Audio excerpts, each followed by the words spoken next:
अस्सलामुअलैकुम। पाकिस्तान की पूरी आवाम को, पूरी कौम को, पूरी दुनिया में बसने वाले पाकिस्तानियों को आज मोहम्मद आरिफ शरीफ की तरफ से बहुत बहुत जश्न आज़ादी मुबारक हो।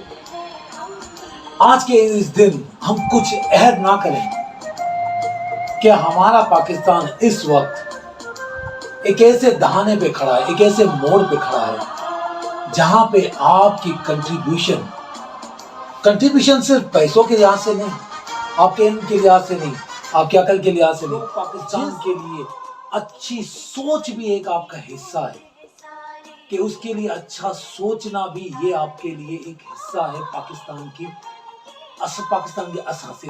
इसी कंट्रीब्यूशन पे आज एक वीडियो में आपके साथ शेयर करता हूँ कि आपका हिस्सा चाहे कतरा हो चाहे करोड़ हो, कंट्रीब्यूट सबसे बड़ा हिस्सा होना चाहिए कि आप कुछ दे रहे हैं। फिर बने रहिए वीडियो के आखिर तक और एंजॉय करें वेदर को और हमारे मैसेज को। और ये जगह कौन सी है आपको दिखाते हैं, या आप देख सकते हैं।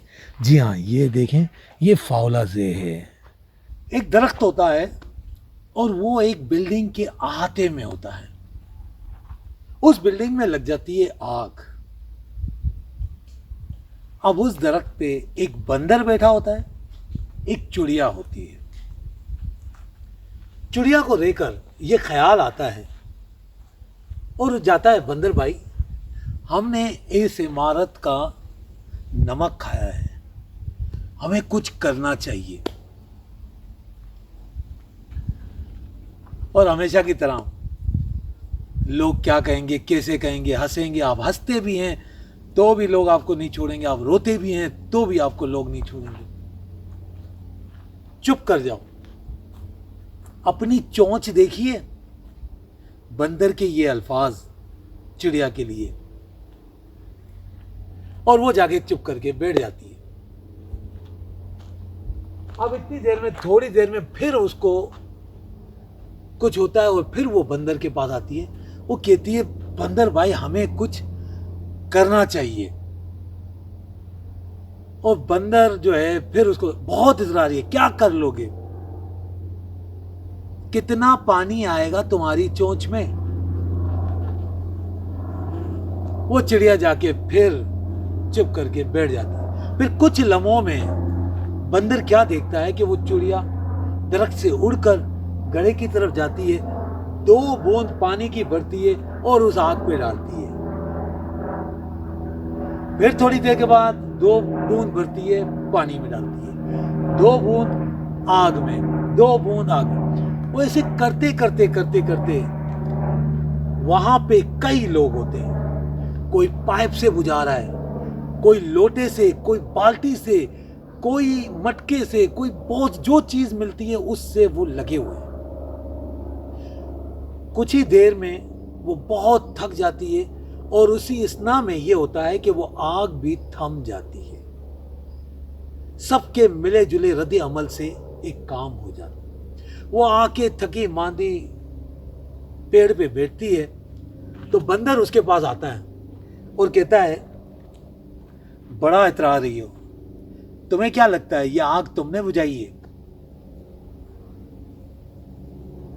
आपकी चोंच देखी है, तुम्हारा पेट देखा है, तुम्हारे चोंच में आएगा कितना? वो गहरा सांस लेती है और उसके बाद वो उसको जवाब देती है, जरूर सुनिएगा। और कितना बड़ा गहरा मैसेज है कि एक इंसान क्या कर सकता है, इतनी सी चिड़िया क्या कर सकती है। सोचो, उसने जवाब क्या दिया कि बंदर भाई, मैं ये बिल्कुल कतई नहीं सोच रही हूं कि मेरे अमल से क्या हो गया, मैंने ये आग बुझाई या नहीं बुझाई, मेरी चोंच में कितना पानी आया, मेरी चोंच कितनी बड़ी है, मुझे इस बात से कोई गर्ज नहीं।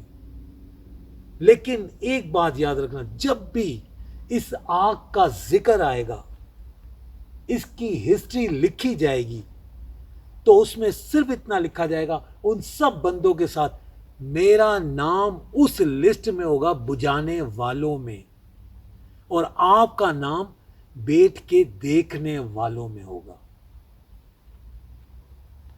देखें, एक इंसान, वो कहते हैं कि एक कोरोना, एक इंसान जो है पूरी पार्टी में जाके सबको कोरोना लगा सकता है।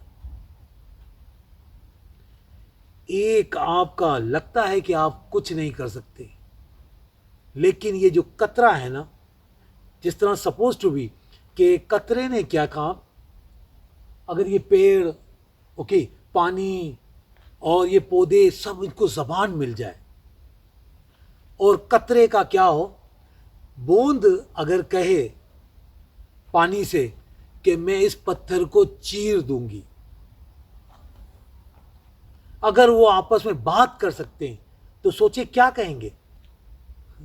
अपनी औकात देखिए, अपना साइज देखा है।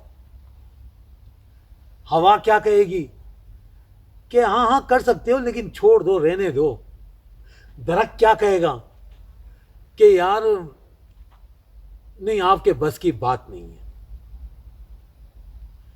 आप कितना शेयर कर सकते हैं, कितना कंट्रीब्यूट कर सकते हैं, कितना दे सकते हैं। और वो मुसलसल उस बूंद ने, क्योंकि हर काम मुश्किल होता है शुरू होने से पहले। उस बूंद को क्या होगा, उस बूंद ने जैसे गिरी होगी, उसने दो टुकड़े कर दिए पहाड़ को? नहीं, पत्थर के टुकड़े नहीं हुए। वो फैल गई, वो बिखर गई, वो नाकाम हो गई। दूसरी बार गिरी, नाकाम हो गई। तीसरी बार गिरी, नाकाम हो गई। लेकिन मुसलसल गिरने के बाद एक वक्त वो आया कि उसने घड़ा कर भी दिया, दो टुकड़े कर भी दिए। कि ये मत समझिए कि कोई भी इंसान मामूली छोटा सा भी कंट्रीब्यूशन अगर उसका होगा तो वो बहुत कुछ कर सकता है। आप बहुत कुछ कर सकते हैं अगर आप बैठने वालों में से नहीं है। आपको जो मालूम है, आप जो समझते हैं, आपने इतना कुछ पढ़ा है, आपके कहते हैं कि आज का दौर वो है, गो एंड गेट वाला नहीं है कि मुझे कितना मिले, जिससे दोस्ती हो, इससे मुझे क्या मिलेगा, इससे मुझे क्या फ़ायदा है, इससे मुझे क्या मिलेगा। वो दौर नहीं है। दौर ये है कि गो एंड गिव। अल्लाह ताला को ये आदत पसंद है, देने वाली, क्योंकि उनकी आदत में भी ये शामिल है, लेना नहीं देना। अल्लाह को बहुत पसंद है। आप कितना देते हैं, चाहे वो एक कतरा हो, चाहे वो समंदर हो, लेकिन आप अपना कंट्रीब्यूशन 100% देने की कोशिश करते हैं। कोई एक यंग बच्चे में भी, वो कहते हैं कि हर एक यंग बच्चे में स्पार्क होता है, जो उसके अंदर स्पार्क है उसको इग्नाइट अगर कर दें, एक चिंगारी डाल दें, एक मोटिवेशन दे दें, तो हो सकता है वो उसका अमल बहुत बड़ा हो जाए। आपके चंद अल्फाज, आपकी चंद कोशिशें, आपकी चंद मालूमात और नॉलेज क्या कुछ कर सकती है। मिलते हैं फिर कोई पुरसुकून जगह पे, फिर कोई खूबसूरत मैसेज के साथ। जब तक के लिए अल्लाह हाफ़िज़।